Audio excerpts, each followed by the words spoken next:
face à une possible intervention terrestre américaine au Venezuela. Le rapport de force militaire paraît déséquilibré. Comment se comparent alors les États-Unis et le Venezuela? En termes de main-d'œuvre brute seulement, l'écart semble énorme, mais ce n'est qu'en surface. Les États-Unis comptent environ 13 millions de militaires en service actif avec des pénuries importantes dans certains domaines clés en raison de problèmes de recrutement persistants. Les postes d'infanterie et de technologie de l'information sont les plus touchés, avec une pénurie croissante de pilotes qui compromet également la préparation des États-Unis. Le Venezuela adopte une stratégie différente, misant sur la présence de soldats. L'armée vénézuélienne compte plus de 100 000 militaires principalement axés sur le combat terrestre. Ils seraient probablement bien plus nombreux que les forces américaines sur le terrain. Les États-Unis possèdent de nombreux multiplicateurs de force et ont souvent vaincu des adversaires plus nombreux. Cette différence de structure sera importante plus tard. La guerre que le Venezuela peut mener n'est pas celle à laquelle les États-Unis sont préparés. Les États-Unis ont environ 800 000 réservistes mobilisables en urgence, assurant la capacité d'absorber les pertes et de maintenir un rythme élevé d'opérations de combat. Le Venezuela, en revanche, ne compte qu'un nombre dérisoire de réservistes, environ 8000, et il lui manque la profondeur de formation nécessaire pour les maintenir prêts au combat. Cet avantage de profondeur, décisif pour l'instant, perd de son importance hors des champs de bataille classiques. Et le Venezuela possède deux avantages distincts.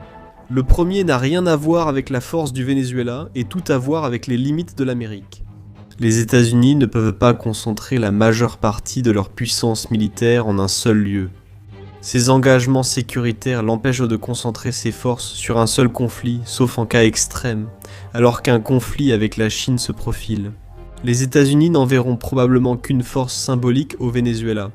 Cette limitation sert la stratégie du Venezuela, qui n'est efficace que si les États-Unis ne peuvent déployer une force écrasante. La force militaire du Venezuela repose surtout sur ses 220 000 paramilitaires non officiels dans l'armée. Souvent approuvés par l'État, elles reçoivent soutien politique, armes et financements gouvernementaux. À partir de ce moment, le conflit cesse de ressembler à une invasion traditionnelle et commence à ressembler à quelque chose de bien plus difficile à terminer. Les collectivos, par exemple, sont un ensemble de milices pro-gouvernement Maduro, qui opèrent en grand nombre dans de nombreuses villes. Ils servent d'exécutants de la politique gouvernementale, similaire à la milice maritime chinoise déguisée en flotte de pêche. Les collectivos assurent le maintien de l'ordre, intimident les journalistes et attaquent des manifestants. Ils sont peu armés, mais prêts pour une insurrection contre les forces américaines. Et ce n'est que le noyau des forces paramilitaires du Venezuela. La Milicia Bolivariana, est une grande milice nationale regroupant des millions de membres d'après les sources officielles, incluant tout civil hors service actif. Ces forces, dirigées par le gouvernement central, réunissent d'anciens soldats et des volontaires de la réserve de la Milicia Bolivariana, différents des réserves militaires officielles du Venezuela, et sont organisées en détachements et bataillons de milices. Ces forces servent d'unité de réponse rapide pour le contrôle interne et la défense locale. En guerre avec les États-Unis, elles mèneraient probablement une insurrection. Les chiffres officiels évoquent 4 millions de membres, mais le nombre réel de combattants, probablement plus proche d'un 1 million, reste inconnu. Et à cette échelle, la guerre ne consiste plus à gagner, mais devient une question d'endurance, et les insurrections ne se gèrent pas toutes seules, quelqu'un doit les coordonner. Le Venezuela dispose de plusieurs unités militaires spéciales, accusées d'agir comme escadrons de la mort. Directement contrôlées par l'État, elles sont peu nombreuses mais bien entraînées et armées. Avec un accent mis sur la contre-insurrection urbaine, elles serviraient de centre de commandement pour une insurrection à l'échelle nationale, transformant les missions de maintien de la paix des États-Unis en un combat bien plus complexe. Puis viennent les mégabandes, grandes organisations criminelles et gouvernementales, soutenues officieusement par l'État. Elles tirent l'essentiel de leur profit du trafic de drogue et utilisent leur immense richesse pour acheter de nombreuses armes militaires. Cependant, leur loyauté envers l'État est incertaine car elles l'ont souvent affronté, rendant leur rôle en cas d'invasion imprévisible. Le Venezuela pourrait aussi recourir à divers groupes paramilitaires étrangers présents sur son territoire. Il y aurait jusqu'à 50 000 Cubains dans le pays. Cela inclut des groupes comme l'Ejército de Libération, qui combat l'impérialisme américain tout en profitant du trafic de drogue autorisé par l'État. Les groupes paramilitaires sont bien armés. Une préoccupation plus sérieuse porte sur leur expérience et efficacité de combattants en jungle, où le coût de l'escalade change alors radicalement. Aucune guerre moderne ne se gagne seulement sur terre ou dans les airs. Les États-Unis ont plus de 13 000 avions, la marine étant l'une des plus grandes forces aériennes mondiales. Le Venezuela ne compte que 229 avions principalement de transport ou d'entraînement.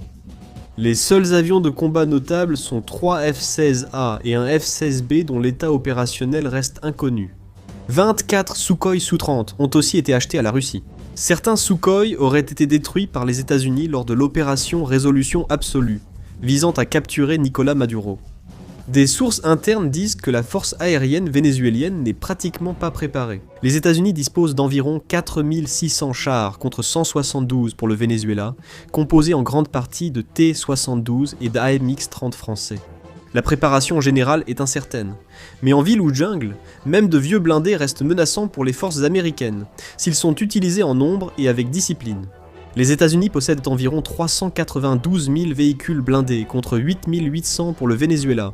Alors que les États-Unis possèdent principalement des Bradley modernes, le Venezuela s'appuie fortement sur des BMP-3 et des BTR, des véhicules fabriqués en Russie, qui se sont révélés totalement inefficaces face aux Bradley américains. En Ukraine, l'artillerie crée un déséquilibre écrasant. Les États-Unis, historiquement faibles en artillerie à cause de leur dépendance à l'aviation, surpassent néanmoins largement leurs adversaires dans ce domaine. Venezuela. Les États-Unis disposent de 671 pièces d'artillerie automotrice, utilisant des obus guidés par système de positionnement global, ce qui serait dévastateur contre les forces vénézuéliennes. Le Venezuela possède 48 pièces d'artillerie automotrice, en plus de l'artillerie tractée. Les États-Unis en ont plus de 1200 contre 100 pour le Venezuela. Les États-Unis possèdent aussi 641 MLR, destinés à submerger les ennemis par des frappes de roquettes avant leur mise à l'abri. Le Venezuela emploie les lance-roquettes russes, Smerka, Grad et quelques systèmes israéliens. Lance-roquettes, 160. Le lance-roquettes, 160, doté d'une ogive de 160 mm, est plus moderne et performant.